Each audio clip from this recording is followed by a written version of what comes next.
Hello ladies and gentlemen, welcome to my corner of the internet once again. My name is Jason, and today we're back with some more Space Quest 3, The Pirates of Pestilon. Last time we broke into, Scumsoft and we tried to save the two guys. You and the two guys are separated and escorted away. A door opens and you are led into the dark unknown. This part here absolutely frustrated me. Just to let you know, this is probably going to be the finale, which you'll probably already know because I'll probably put that in the title.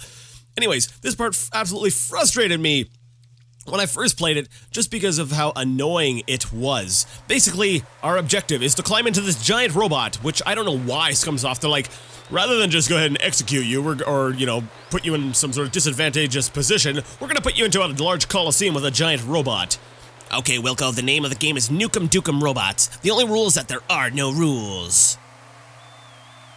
Alright, so I've got to use the arrow keys to move, and use the J key to punch and the M key to block. I think I can manage that. You have a limited power supply. A successful blow will absorb my robot's energy and vice versa. On the other hand, a wasted movement of any kind will rapidly deplete your robot's power. Sounds like fun, huh? Yeah, sounds like a load of fun. This actually is, like I said, this part here absolutely frustrated me, so we might go ahead and make a few cuts while I'm doing this. Anyway, here's the deal. If you win, you have the honor of becoming Scumsoft's new full-time janitor. But if I win, you'll be dead. Really? Is that what's gonna happen? I don't think so. Oh, by the way, your friends, the two guys from Andromeda have joined us, as you can see below. Be careful not to step on them. Oh man, this guy is just weirding me out. I can't stand anyone with that kind of voice and... Let the game begin! What are you, like half sheep? I don't know why I'm insulting him for some sort of characteristic I've given him through my voice. Anyways, so at this point here we have an arcade sequence. Normally, actually, I don't care about, I don't mind arcade sequences. Kick his robotic butt, Wilco. I actually can't remember how to do this. I just remember that this game annoyed me. Okay, so I've got to basically keep punching him until he loses all of his energies, and then I win. It's like, hooray, let's go ahead and do that. I have no idea how to do this. I'm just gonna go ahead and try to hit the button when he gets close. And I'm trying to focus. Yeah, but like I said, I'm probably gonna lose multiple times because I suck at this and I've hardly ever played it. So we might go ahead and have a couple cuts or something. Oh, dang, I'm actually doing a lot better than I thought I was gonna do. I'm just standing here just tapping the J when he gets really close. And, holy crap, did I actually just beat him on my first try? Come on, let's get out of here. Alright, awesome Andromeda guys, let's go. And basically we run out through the hole in the side of the wall. Get them, you fools! And we jump into the aluminum mallard. Ready to take off and head to somewhere else because we don't want to get killed by these pirates who are obviously very upset. And I don't want to be their janitor. That sounds like one of the most terrible things that could possibly happen is being a janitor. If you know me, you know that's really, really ironic. Well, Roger, you done good. You managed to rescue the two guys and escape from Pestilon alive. Looks like this will be a milk run from here on out. Yeah, a milk run that I'm going to save because we are doomed to hell on earth. Gosh, Raj, we really appreciate you saving us and all. Why is there no sound? There should be sound. I hope the sound didn't crap out. This, for some reason, the sound just likes to crap out in this game. Alright, so look at screen. That's what it is. We've actually got to set a course. Lightspeed non-functional. Why is the lightspeed non-functional? Those jokers back on Pestilon must have tampered with the lightspeed thingamajig. Those jerks. Alright, so we're gonna have to back out. And I guess we have to fix our light speed. So how do you like the game so far? Was it worth $59.95? Sorry, Scott, I didn't pay that much for the game, but I'd say it would probably have been worth that back in the day. Alright, get up. Sorry.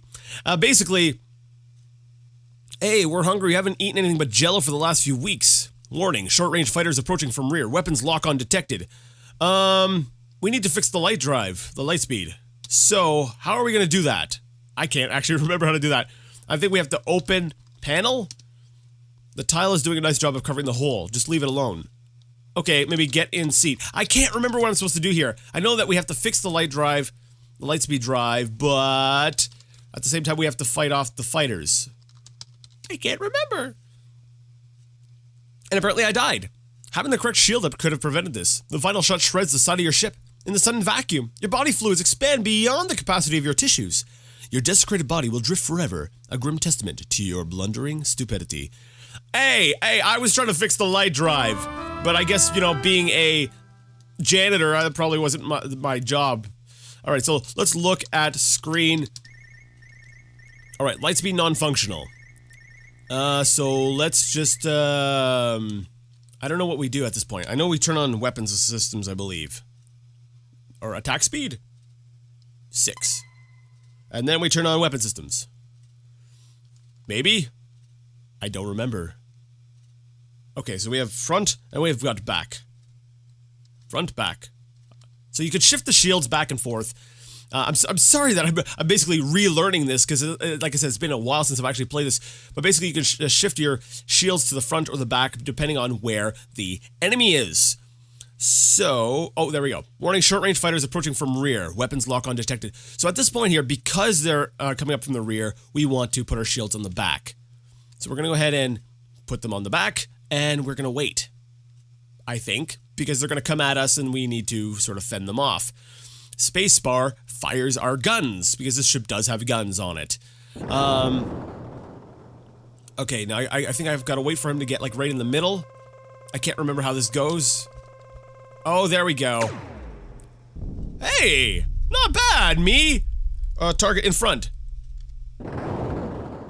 No, wait, target's negative. Where's the target? Basically, on the left-hand side, there's a target meter that's showing me negative. So we have got negative target. Okay, target in the rear. Oh, wait, target is in the front. Okay, so I took him out. Man, this is actually really weird. Okay, target negative. I don't know where the target is. This is actually very convoluted. I'm trying to figure out how this works. Okay, rear shield's on. Now the target's in the front. This is actually a whole lot easier than I remember it being. For some reason, I don't remember the game ever locking onto the target before. I remember having to like manually target the ships, and I remember missing a whole lot. All right, now he's in front. Yeah, it's something like this. I was just like, ah. Oh, come on, I totally had, Now, if I recall correctly, your shield can only take so many hits before it goes down, so I can't miss them too many times, because if I miss them, then basically I will eventually run out of shield. So it's very important that I... Oh, come on, I totally hit him. Did I? No, maybe? There we go, got him. Basically, if you fail to shoot the ship too many times, ultimately, you will lose. And losing, obviously, because we're playing a Sierra adventure game, results in death. And we don't want death. Alright, there we go. Shield is depleted. So I need to hit this guy. And we got him. Yes, I actually did it first time again. Man, I am doing good today. The remaining enemy ships have given up and are heading back to the planet. It looks like you were just too much for them. That's right. And now I believe I can go ahead and fix the Lightspeed engine. So we're going to go ahead and save this as Doomed 3. Not as good as Doomed. There we go. It's not as good as Doomed. There we go. So I can't remember how to get out of here. Do we hit O to get out? Oh. Yeah, there we go. Now, let's go ahead and set our... Do we set our navigation systems? No, we can't do that. Okay, we hit F6. Man, oh man, you really showed those bozos a thing or two. Now, can we get something to eat? Yeah, I'd love to head to Monolith Burger, but our light speed's messed up. So now I get up. Do I get up now? You inform the two guys that Lightspeed is no longer functional. They're not overly pleased by this piece of news. Hey, don't look at me, it's not my fault. What? Now I'll never get my food. Some rescuer you are. Oh, you're so thankful, Mark, thanks. Hey, what's this thing on the wall? I don't know, what is it? It says Lightspeed Maintenance Access Panel. Gee, maybe I can fix this bucket of plastobolts. Yeah, maybe you can fix that. For some reason I had it in my mind, yeah, this is it. This fan belt thing came off the round thing it was on. Just a second. That's right, I'm getting mixed up with earlier when I had to put the motivator and the generator and all that stuff in. Okay, she's all fixed. Let's go grab a burger. Too late, you realize that you have no course light in. The light engines kick in before you can override. You inform the two guys that Lightspeed is now functional, but it's out of control. They're not overly pleased with this bit of news either. So basically, we forgot to set the course to Monolith Burger. That's a story thing. We couldn't have done anything about that. And since our Lightspeed was basically already set to engage, when they fixed the light drive, you basically automatically took off. And, we're gonna die! Oh no, why did I get up in the morning? Mommy! And at this point here, we're just going to enjoy the ending to the game, because that was it. I believe we are done with our playable aspect of the game, so let's just enjoy the ending. Careening blindingly through space, your ship speeds towards a sizable black hole. Once inside the gravitation of the black hole, there's no escape. You plunge into destiny. Music. Yeah. What are those things that are twirling into the black hole? Like, are those stars or are those just little... No, those would be way too small to be stars. The overwhelming force of the black hole draws your ship in. Helpless to do anything, you and your passengers strap in and hope for the best. You enter a blackness like no other you have ever experienced. All sense of time and speed are lost.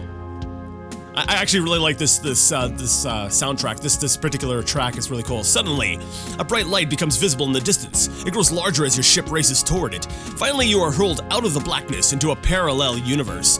Well, guys, we now know what lies on the other side of black holes. Parallel universes.